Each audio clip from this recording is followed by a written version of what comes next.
put this up on YouTube afterwards.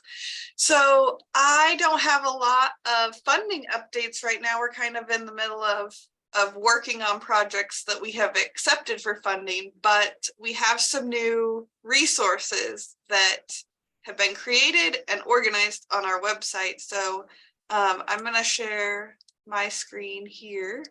This is a publication that Chrissy Land and I have been working on, just like a really quick reference for citing street trees. So if you get a professionally printed copy from us, it comes as a flyer that opens, but we'll have on our website one that you can print yourself, and just kind of talks about the questions to ask when choosing a tree for a street side planting.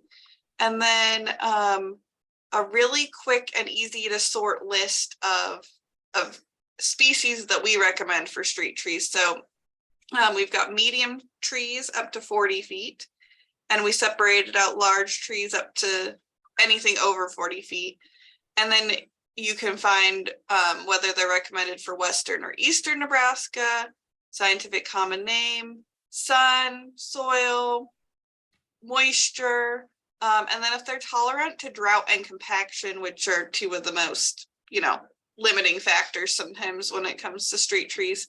So I have a download link for that I'll put in the chat, but it will be on our website. And I'm sure you're going to see it at our events as a handout coming up.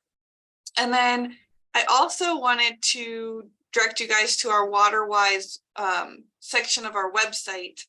Last webinar, we talked to Kelly Feehan, and we've linked a lot of the water dog resources to our website. So at plantnebraska.org, under what we do, project funding, and Waterwise, we have this page about, just called community resources.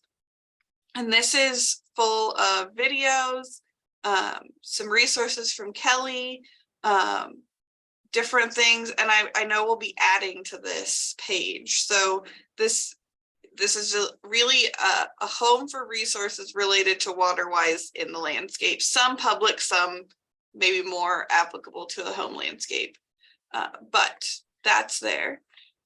And then Michelle, our communication specialist, has made our dream come true with a searchable resource library. Our resources, we have so many of them. They're not always easy to find on our website. We finally have a searchable resource library. So plantnebraska.org, resources and events, tips, help, and how to. We have a searchable resource library. What you have to do, you can't click on these, but we can copy and paste bur oak, and we can search for it, and we've got all about the bur oak. So hopefully this is just going to make all of the articles, publications, things we've collected from our partners just easier to find. But that's, I think, enough updates from us. Oh, what did you share, Justin? Trees for downtowns and paved areas?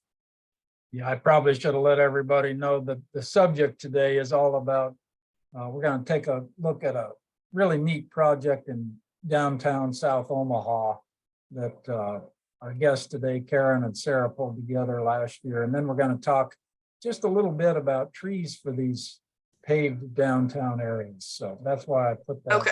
Cool. And Justin's tree lists are always in high demand at our event. So, all right. Our guest today is Karen Pesek from Pesek Law in Omaha. And Karen and I connected last year over a grant opportunity to work with their business improvement district, which is, I won't tell you, I'm sure she'll share the details, but this was a really unique opportunity to help them get native and Waterwise plants into planters, really big concrete planters on their street, which is a little different than where we usually plant. But these planters are large enough to function as a garden, and they just really had a need for plants that could beautify their business district without needing a ton of care. So Karen, I'll turn it over to you and let you tell us about your project. All right, thank you. Well, I will be sharing my screen here. I do have a PowerPoint presentation to show you pictures, since those are a lot more fun than me just talking. Can you see my screen? Looks good. Yep. Now I see your presenter view. What about now? Perfect. All right. All right. Well, thank you so much for inviting me to be here and to share a little bit of information about the project that we're doing over here on South 24th Street.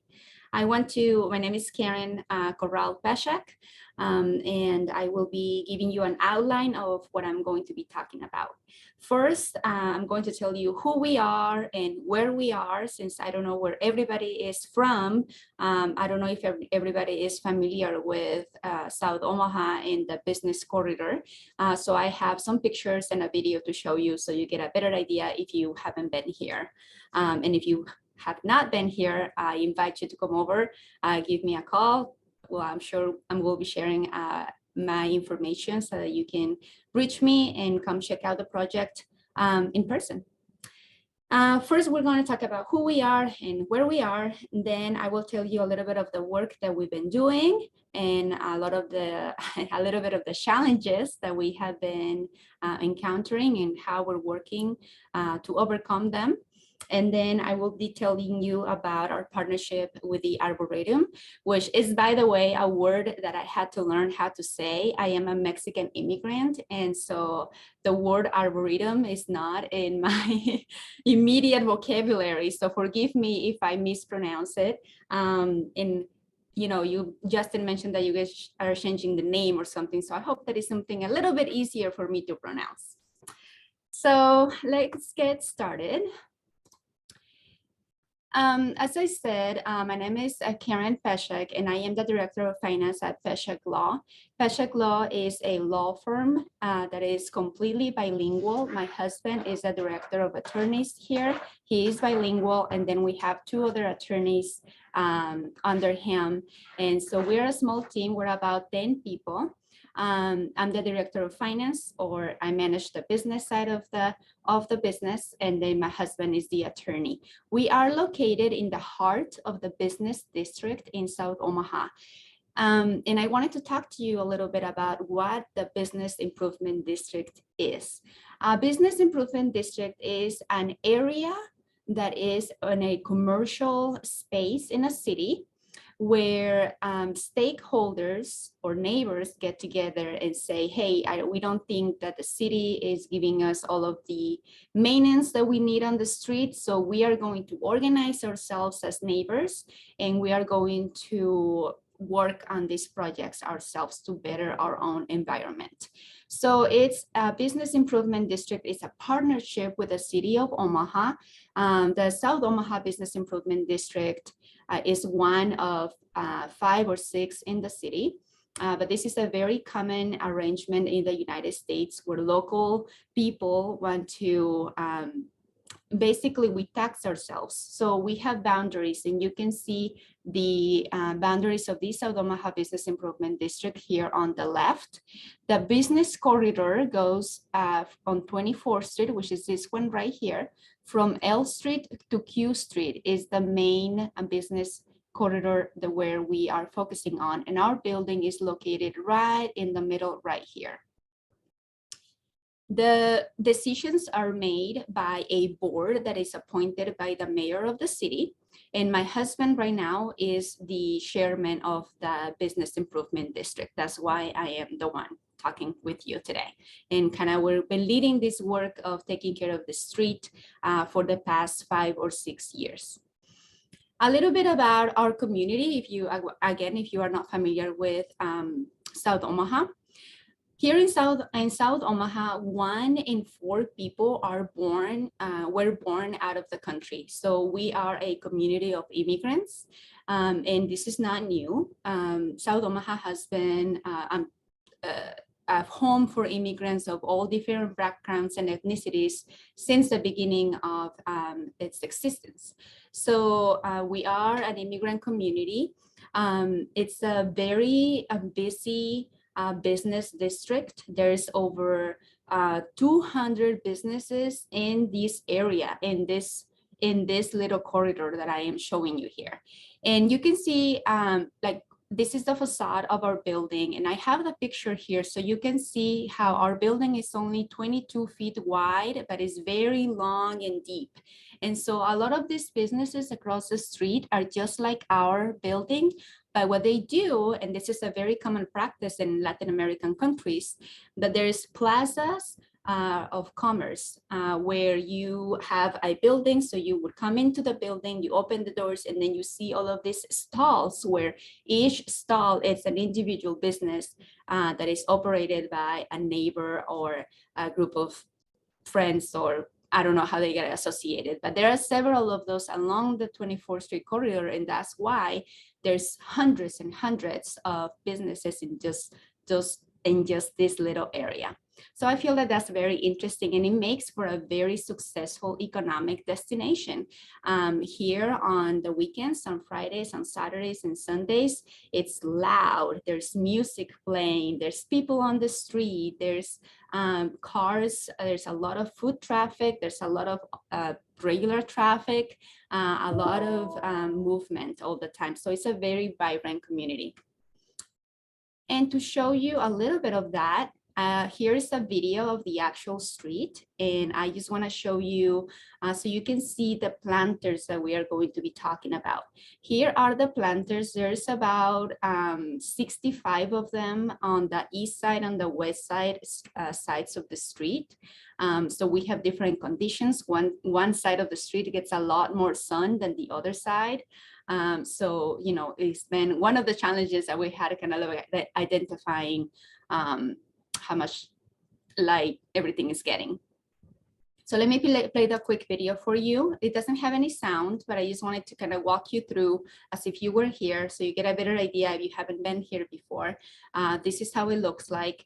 The city did a street beautification project in 2012 where they added the planters, added those concrete seating elements that you see in there. They added these beautiful kind of like patterns on the street that you can see on the video. That was back in 2012. And right now, we, in conjunction with a lot of other people, a coalition of a lot of other stakeholders, we are trying to apply for the legislature to give us millions of dollars to invest in our street to make it even more beautiful. But that would be like phase 2 of the phase 1 project that was completed in 2012. So a little bit later, but it's okay, we'll take it. So now I'm going to show you a kind of 3 different pictures of 3 different planters so you can see how they are. So this is one of the planters. You can see they're big, they're bigger than a car. And this is one of the smaller ones. Some of them have this metal element in the middle, which comes really handy when we need to plant gladiolas or plants that need, you know, a little bit of tie in the, so that they don't fall over all the time. This comes really handy. And some of them have trees in the middle.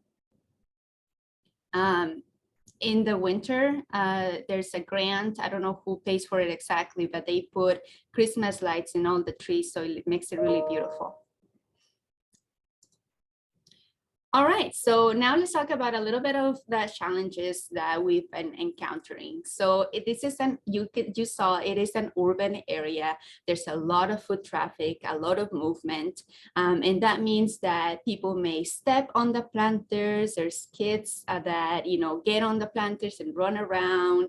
We also have seen people, when we plant something, they pull it and go take it to their backyard.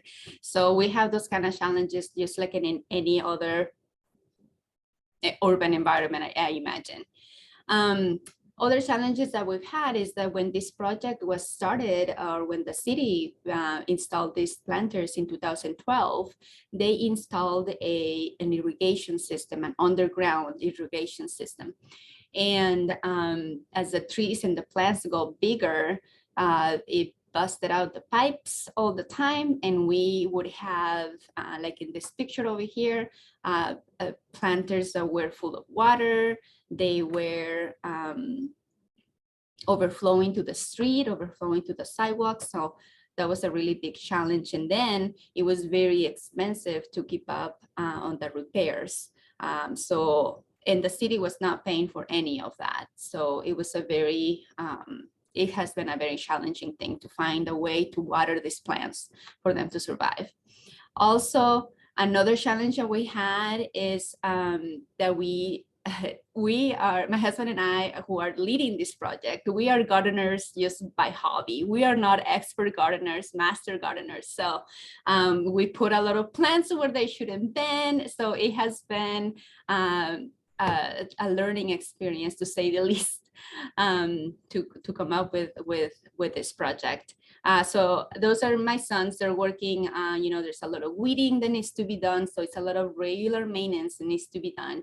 And then sometimes we plant things that overtake an entire planter. There's my son on the other side trying to get rid of that. I like it. It's the one that has the purple flowers. I don't remember the name of it, but I like that.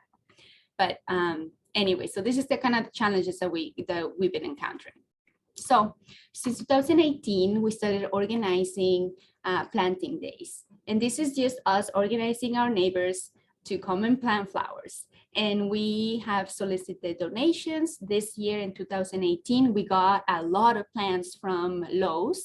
And they also came, some workers, about half a dozen workers from Lowe's came and helped us organize and plant all of these planters that ultimately ended up dying because we didn't have a working irrigation system. So it was very satisfying to have a partner that would give us all those plants, but we were not prepared, and it was a really big learning experience. The volunteers on this slide are from the University of Omaha. The Latino club over there helped us. So it was very nice. It was an awesome opportunity to create community. My kids over there, you can see there's three of them. The one in the middle is the youngest one, and he was hiding from the picture, but they're used to coming to the street and just kind of plant with everybody, which has been a great experience, even if the plants don't survive. Here are some pictures from 2019. We always try to involve our neighbors. These people are from the Nebraska Indian Health Community Center or something that is here within the district. They came and helped us as well. You can see we were watering by hand when we made the decision to stop paying for the repairs on the underground irrigation system. And then we decided to move to I think it's called the drip irrigation system, which is the one with the hose and the little holes in the hose. So we did that, but then we had the problem that the people pull off the hoses from place. So it has been quite a challenge. So we decided somewhere between 2019 and 2020 that we were going to water by hand, basically. And just when we planted, when we had our planting day, we just make sure that we were constantly watering them for at least the next couple of weeks so that they would have a better chance of survival. But even so, even from the plants that we planted back in 2020, a lot of them didn't make it because it was just impossible to have the constant watering that the plants needed. And we probably were not planting the right plants where they needed to be. In 2021, there was a big organizing effort to try and get a lot of plants in the ground, and it was really good. We had a lot of volunteers, and it was great, but a lot of those plants again ended up dying. Then we had a master gardener who came to the rescue. Finally, it was like a godsend. Bob just happened to come with some random friends to 24th Street, and they stopped at the law firm. They wanted to say hi, and we happened to meet him. I said, yeah, we're doing this project. And he said, well, I can help. And I said, oh, that would be amazing. And so from 2021, midsummer around there, he started working with us, helping us put the plants that we had on the wrong spots, change them to where they should be. And it has been a very long task. But Bob has been now working with a person who we pay through the business improvement district, and that has helped a lot. So from 2021 onward, we're also been looking at how can we really fix this issue with the water? And so what we decided to do is to try and get a golf cart and a tank, a water tank, and then just basically just go up and down the sidewalks and watering the planters that way. And so that's what we did. Last year was our first season that we did that, and we're so very grateful to Bob for helping us with this organizing, because now we know, at least now we can do it with authority. Like we can the plants have a better chance of success now that he's involved. Then in 2022, we organized more planting, and you can see even in the pictures how the planters are looking a lot better, because now they're in the right spot where they're supposed to be. So we continue to do these planting days. We have them twice a year, in the spring and in the fall. In the fall of 2022 was when we began our partnership with the Nebraska Statewide Arboretum. And that's when Justin came and started looking at the trees and determined, some trees needed to be removed. So we removed them. We asked the city to remove them, and they come in and remove them. So I just feel so grateful that we made this connection. And the way the connection happened is that I was looking for funding to help us get the golf cart and help us get the plants and everything that we needed. So I'm doing some research. I finally came across you guys, and I was able to connect with Sarah. And then from there, we did phase 1 of the project in the fall, and we are getting ready to do phase 2 and 3 this year. The next planting day is on Saturday, May 20th. And it's going to be in the morning. And if you want to join us, I would be happy to take a picture of you and put it in this PowerPoint for the next time we do this. So here are some more pictures of the work that we have been doing with the Nebraska Arboretum. We put some mulch down. We planted hundreds and hundreds of plants. I don't even know how many. Sarah probably knows, but there were a lot of plants, and a lot of the Nebraska Arboretum staff came, which was very helpful because they actually know what they're doing. So when you're trying to work with volunteers, you're just gonna help. You just help.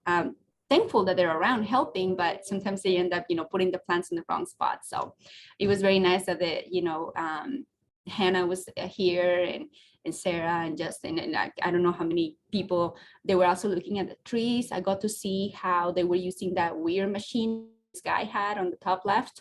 And he was shaking the tree, and you could see the tree roots. That was so interesting to me. So it has been only an amazing opportunity to create community, but also, I'm learning so many things, and I am so grateful that we are bettering our community together. And that is all I have. I just want to say thank you for the support that you've given us. I am looking forward to completing this project, and just to have a more beautiful and sustainable garden on our very beautiful and historic street. So that's all I have. If you guys have any questions or comments, I will be happy to address those. Wow, Karen, that was awesome. I never realized how many volunteer days and efforts you'd had in there. So that's just, wow. Yeah.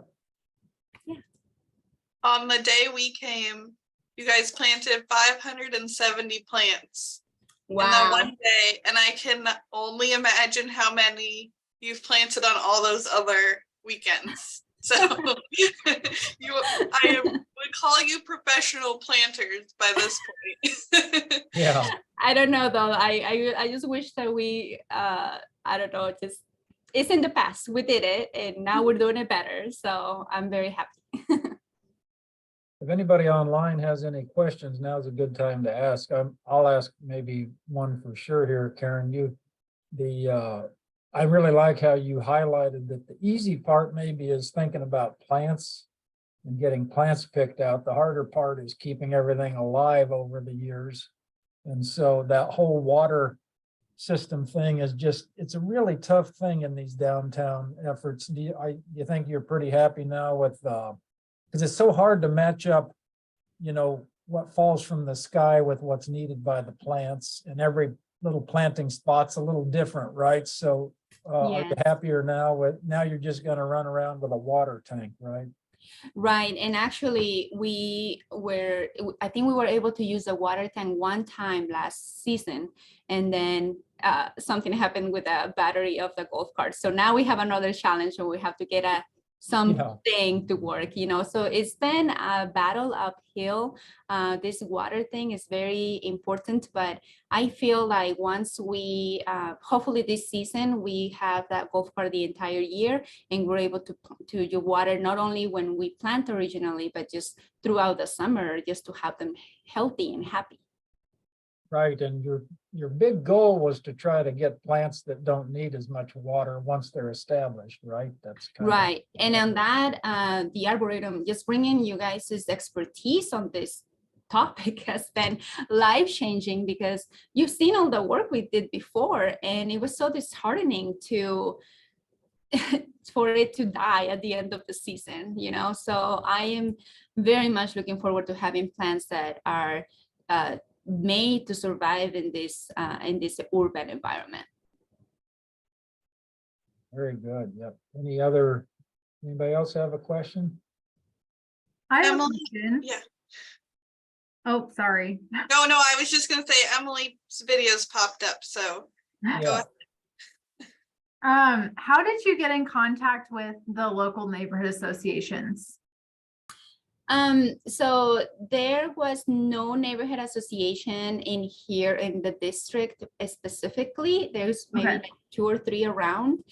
So we just created one, but through the South Omaha Business Improvement District, and then we just added our name to the neighborhood associations coalition that they have. Is like a email list, and then now you get all these notifications, and then you can get in contact with the neighbors that way.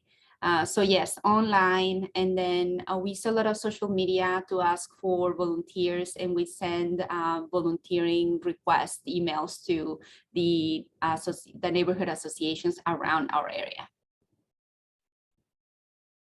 George Pinkerton asked if you have an email address you would be willing to share.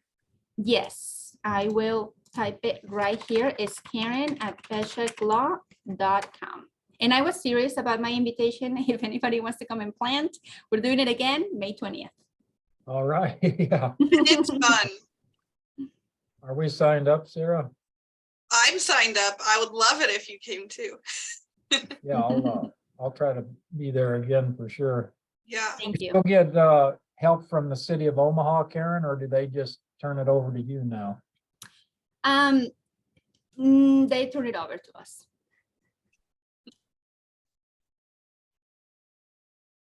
All right.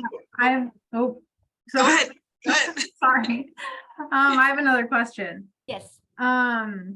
So how did you have, sorry, and you might have said this originally in kind of the history of the property, but was this something where you reached out to the city and then the city was ultimately just like, here's kind of what we'll allow you to do? Or how did you kind of create that process with working with the city?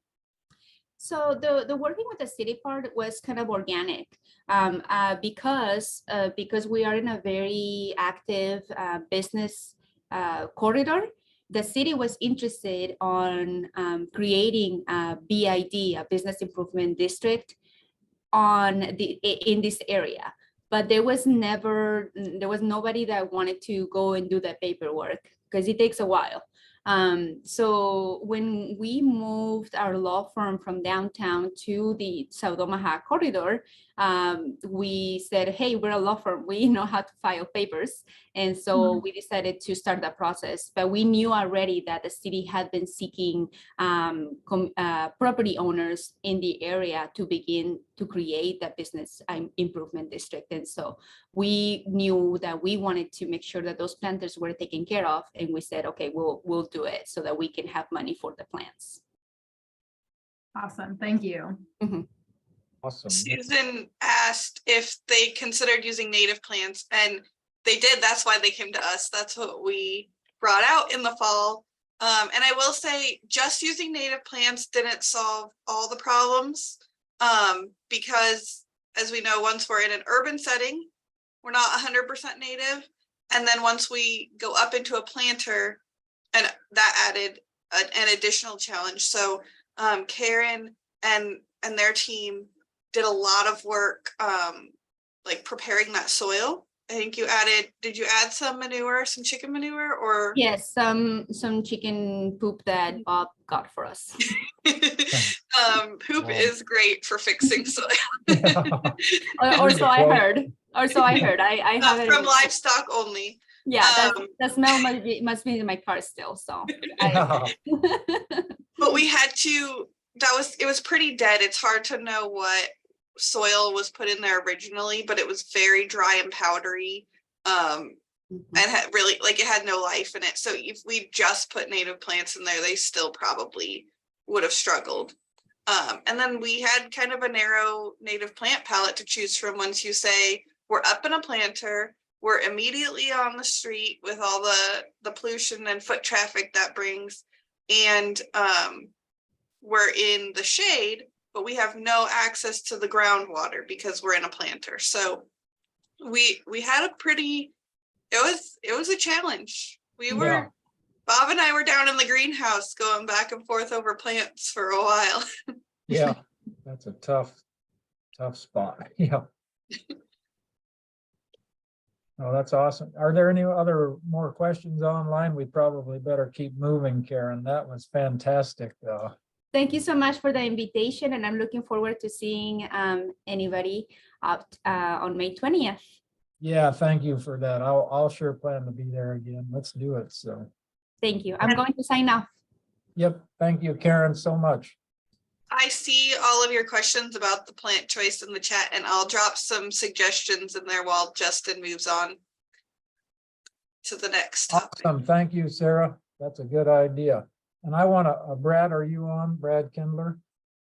Before we do anything else, I want to introduce everybody to Brad Kindler. We're really excited to have Brad on the team here in the community landscape side of the Nebraska Forest Service and the statewide Arboretum. Brad is here as a resource to help us with landscape planning and design. And he's just a wealth of information about horticulture and all kinds of things. He's even a farmer part of the time, and he's been all over the world. So Brad, can you tell everybody a little bit about yourself and maybe what you're hoping to do here to help communities and places with green space stuff? Sure, Justin, that's a generous introduction. So my name is Brad Kindler. Been hired here to do sustainable landscape specialist work. So my background is in landscape architecture and horticulture. And really I'm looking forward to working with communities across the state of Nebraska to implement some of these design strategies for gardens and beautification projects.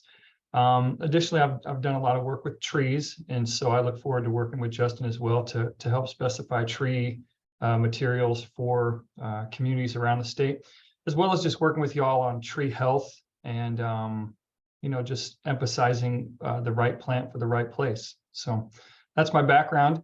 I think lastly, I would say one of the important parts of horticulture for me is having a good time and having fun when we do this. So there's an element of community building that comes along with gardening, and I look forward to working with that as well. Yeah, that's awesome. And Brad was most recently over at the Arbor Day Foundation, the Arbor Day Farm property in Nebraska City. So you can see his work there. we were able to cooperate with Brad on projects, and he was even responsible for keeping the trees going at Arbor Lodge. So a wealth of good knowledge and related to all that stuff. Brad, welcome aboard. Thank you. Okay, as Sarah's getting going to pull some plants together, I'll just show you a few pictures we thought we'd tie in today to some recommendations for trees in these tough urban spots like Karen was showing us on South 24th Street in Omaha. So I'm going to share my screen with you and just show you a few pictures of images that I would suggest, or trees that maybe I would think we should think about in these tough urban situations. Can everybody see my screen? Hopefully this is working. Yep, it looks good, Justin. Oh, thank you, Brad. My computer froze up a little. So, well, anyhow, there's the quick picture, trees for downtowns and paved areas. This happens to be downtown Lincoln, and I think that it does prove that it can be done. So yeah, there's that slide. It can be done. Downtown Lincoln on the left. Believe it or not, the downtown Lincoln maintains an arboretum through the spaces downtown, and they're trying about every tree they can think of trying to grow. And then they maintain a lot of landscape beds too. So they're an affiliate site of the Nebraska Statewide Arboretum. And you can go downtown and find trees labeled, and even other landscape bioretention areas labeled to see what's going on. Right here in the lower left, you can see an infiltration cell for stormwater capture that they're doing along, I think that is N Street, right? So, and then in the upper right is Greenville, South Carolina, different part of the world, but trees can be accommodated and can get big when we do it right. It's not easy, of course. Downtown urban areas are trees grow in the forests, and so when you bring them downtown with all that pavement, it's like, what did you bring me down here for? This is tough. And if you don't do it right, the trees disappear quickly.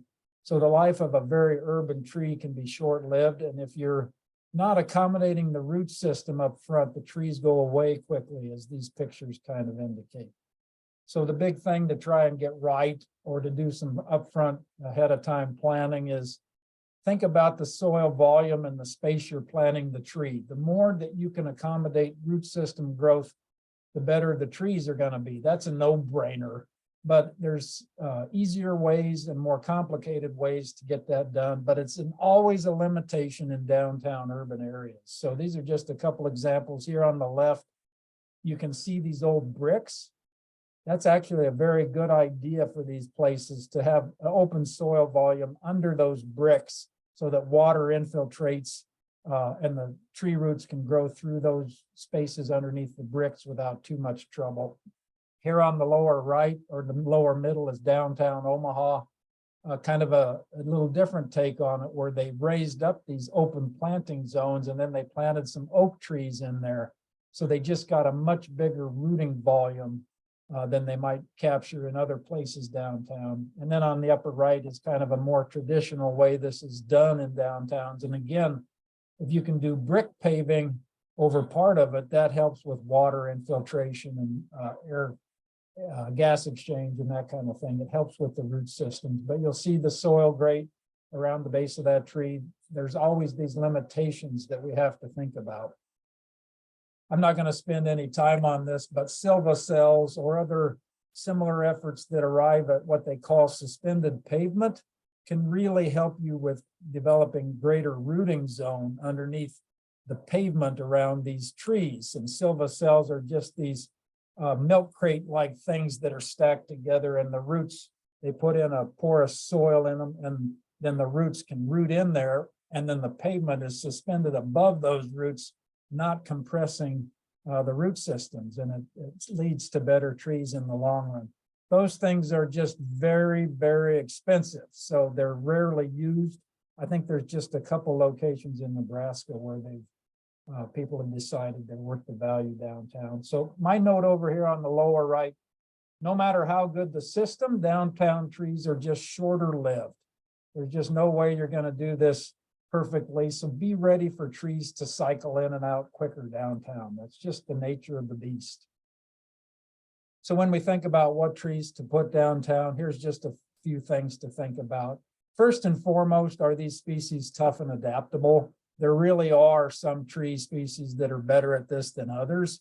But in theory, you could put any tree downtown you probably wanted if you had the right soil conditions, the right care, and maybe were willing to replace it a little quicker. So I think the happy medium is a tree that doesn't need a lot of fuss, but that you probably would still plan to take out maybe after 20 years or so. Because once a tree starts growing, it has to keep growing to live, and it will eventually grow into signs and awnings and street lights and all of that stuff. So remember that the anticipated canopy for a tree, what is the space you have to work with? And are there limitations on signage or buildings or utilities? I have a question in here. Could the roots lift the pavement? That's something to think about. Is it irrigated or non-irrigated? And then plan for eventual replacement. So maybe if you can get 20 years out of a honey locust like this, that's pretty good. And start budgeting every year for tree replacements that come along every so often.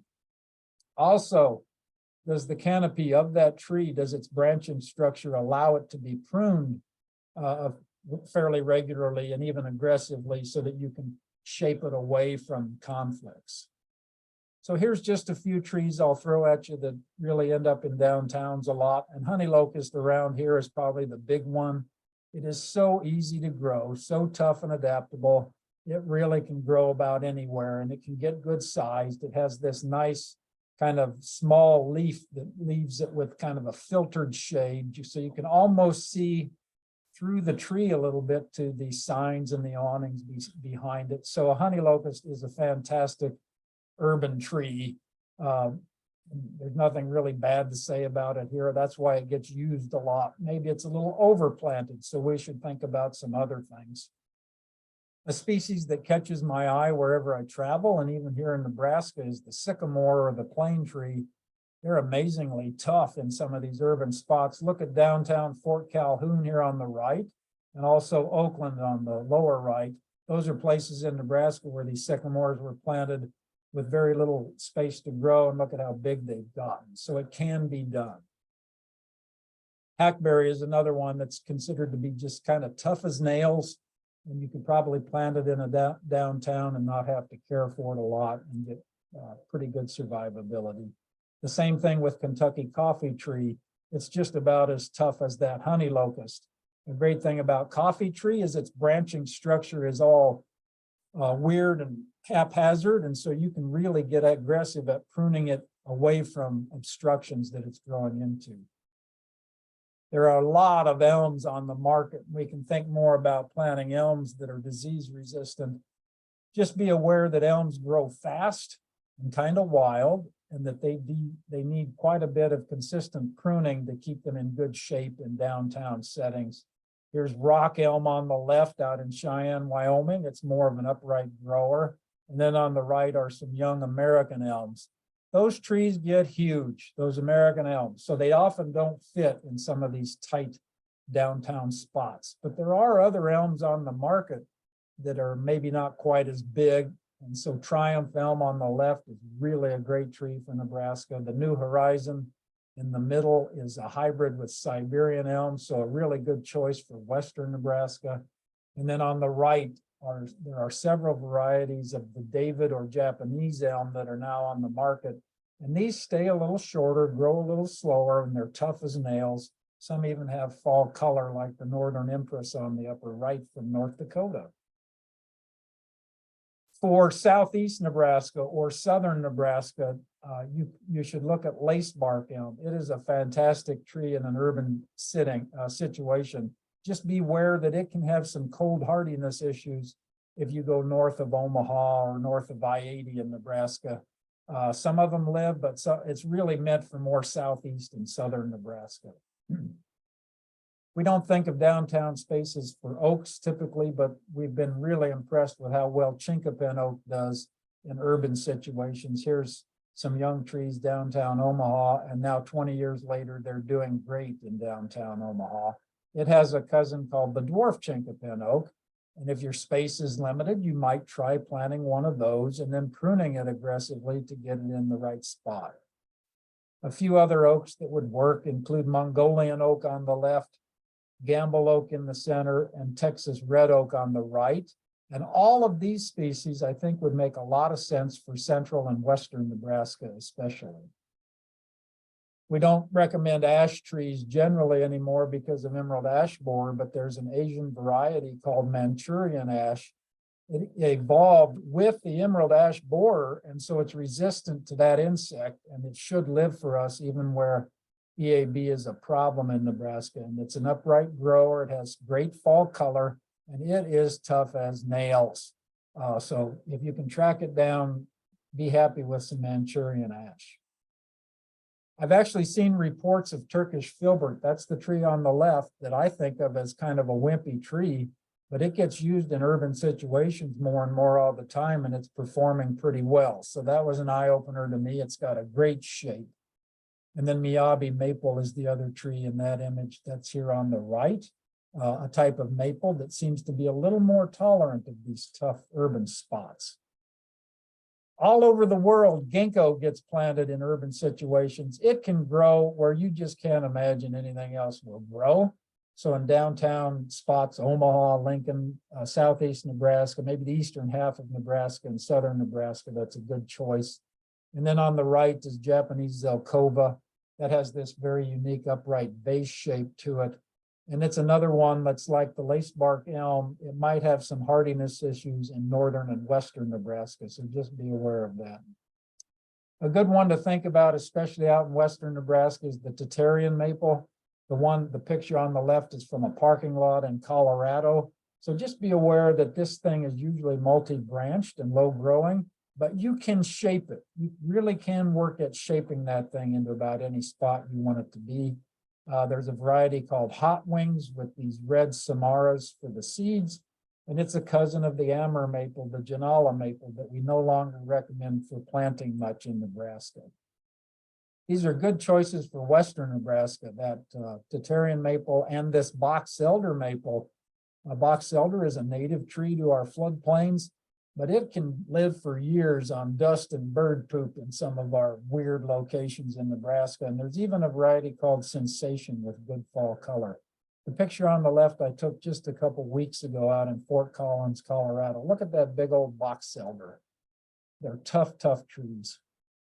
You can't go wrong with crab apples. Crab apples, there's a size, shape, form, and color for any spot you want if you can track it down in the nursery industries. And this is just a few cultivars I would throw at you for the right kind of shape for downtown. It's a little less pruning on these. Adirondack, Adams, Harvest Gold, Royal Raindrops. And then for those of you out in western Nebraska, Radiant or Robinson are two reddish flowered varieties that seem to tolerate the soils of western Nebraska better. Some of those Radiant crabs in western Nebraska are 30, 40 years old, don't have any diseases. So keep trying to track those down. A few more as we wrap up. Here's Canada Red and Schubert chokecherry on the left. Those are purple leaf varieties of chokecherry, a tough native plant. Beware that those plants sucker aggressively from the base. And so you'll need to be on a pruning cycle to where you take those out every year or 2 years. There is a variety in the middle called Sucker Punch chokecherry, which has much less suckering. It's a hybrid variety, and it comes from Fort Collins Nursery in Colorado, and it's a good plant for all of Nebraska. And then just a few more to think about. These are oddballs that if you can track them down, they would be worth a try. Amurmachia on the left, which is a Chinese species, generally has more of an upright growth than this picture shows. And then on the right is Japanese tree lilac.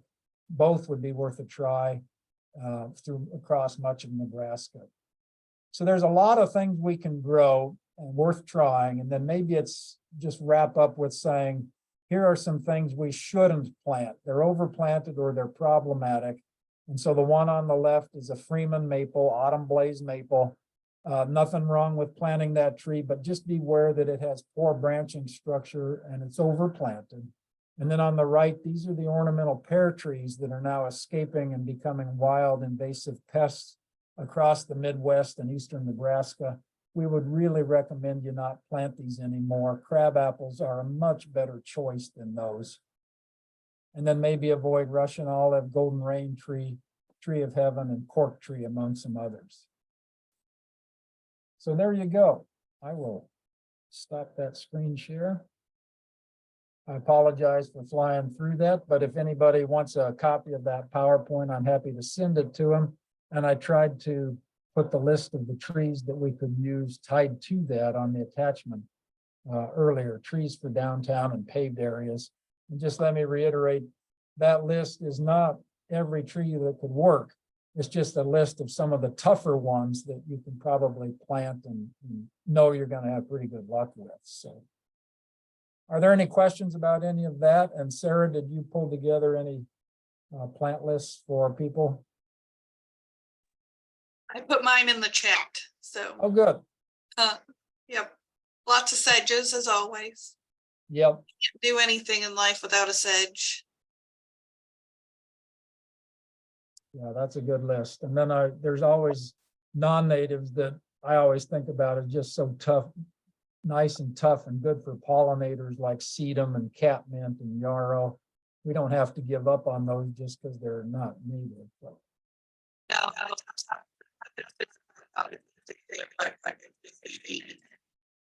We limit them within the like and I know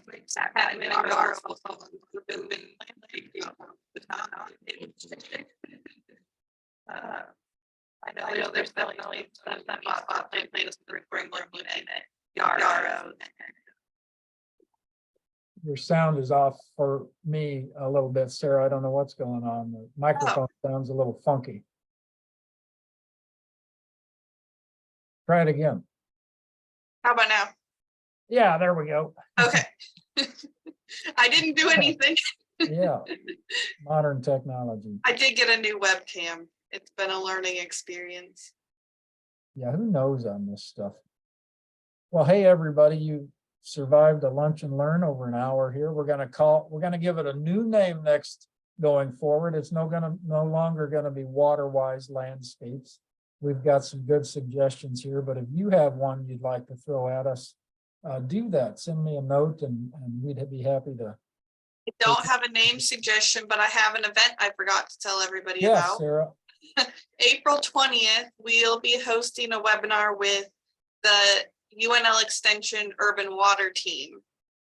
They are going to lead the webinar, and the topic will be Waterwise in the public landscape. So they're going to address some difficulties that are specific to public landscapes.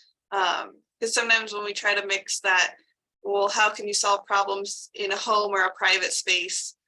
We lose some of that freedom, but we also gain some opportunities in a public space. So I'm looking forward to hearing their suggestions for plant choice and management techniques and everything they have to share. Right on. That'll be awesome.